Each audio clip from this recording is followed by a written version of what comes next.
আমরা মেলায় যাওয়ার জন্য এত এক্সাইটেড যে আমি আর আমার মা খালি পায়ে রাস্তায় অলমোস্ট চলে গেছিলাম, আর রিটার্ন হিসেবে জুতোটা পরলাম।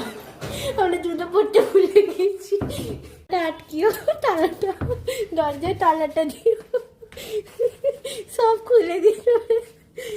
বেরোতে বেরোতে অনেকটাই সন্ধে হয়ে গেছে। আমরা অনেক আগে থেকে রেডি হয়েছি, কিন্তু এই কাজ ওই কাজ করতে করতে অনেকটা সন্ধে হয়ে গেছে। আমরা ভগবানের সেবা এবং ভোগ দিয়েই বেরিয়েছিলাম, কারণ জানি না আসতে কতটা রাত হবে। আমার মা এখানে খুব সুন্দর করে শাড়ি পরে সেজে নিয়েছে, কারণ শখের বাজারে চণ্ডী মেলাতে মা চণ্ডীকে একটু পুজো দিতে চায়। তো সেই আশা নিয়ে বেরিয়েছি, তাই শাড়ি পরেছে, সুন্দর লাগছিল বেশ শাড়িটা পরে। আর একটা রিজন হচ্ছে মা চণ্ডী মেলাকে এত ভালোবাসে, কারণ আমার মায়ের ছোটোবেলাকার মেলা ওটা, বুঝতে পারছো তো কত পুরনো মেলা, খুবই পুরনো মেলা ওইটা, মানে অনেক পুরনো মেলা। আর আমার মা ছোটোবেলায় মেলাতে ঘুরতো, ওখানে স্কুলে পড়তো এবং স্কুল থেকে বেরিয়ে সেই মেলাতে ঘুরতো, আমার দিদাও ঘুরতো।